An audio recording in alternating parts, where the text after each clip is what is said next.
All right, so we were able to, if you saw the first video, this was pretty much Swiss cheese.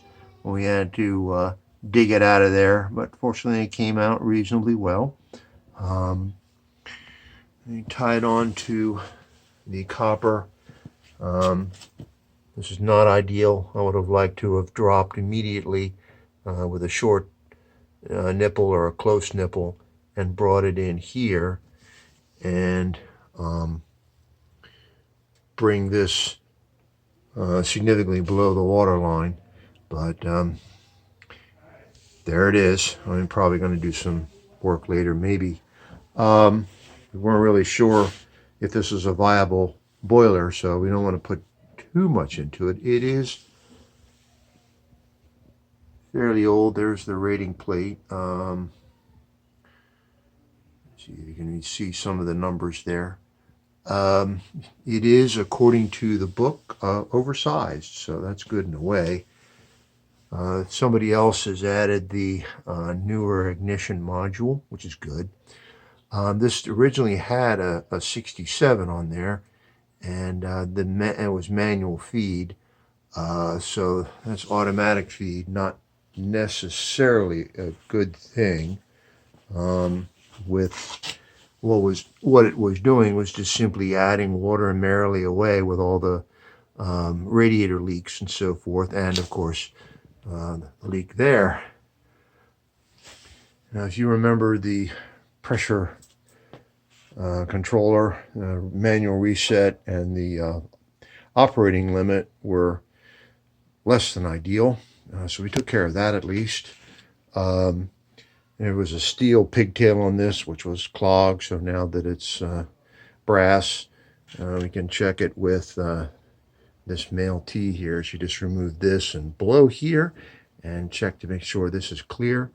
And of course you can remove the gauge here and blow here to make sure this pigtail is clear. And since they're brass, they can be cleaned with no trouble. I got this squared away. I was able to take a nail and cut it with my little mini bolt cutters and get that to stay on. That's let's see if you can see that there. A little cross piece there. Replace that. And of course we have our sight glass blowdown valve on there. And we shortened that so that it fits in the bucket a little bit better, so it's a little easier to maintain. And got a nice boiler drain on there, replacing that clogged one that we had earlier. And there's the wet return. It's pretty substantial. Ideally would like some kind of drain there to clear that out of material, but we got to do what we got to do. This is a long wrap around main. The customer has done a pretty good job of insulating it, and it goes all the way around this way. And earlier, a couple of visits earlier, we put our Gorton, Frank put his Gorton number 2 there to get the steam to this end much quicker than it used to. So that really helps. You can see it's just a really long main, lots of air, and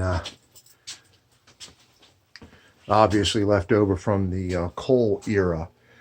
So this boiler's been here at least 30 some years, and I think we've given it some life, and hopefully we bought it a couple of years. The radiators now don't leak. There were some leaks on the radiators which were contributing to the freshwater intake there, and causing that to rot away a lot sooner. Of course, it doesn't help with the copper electrolysis there, but that's what we got to do. So thank you again for your support. Hope to be able to answer your questions.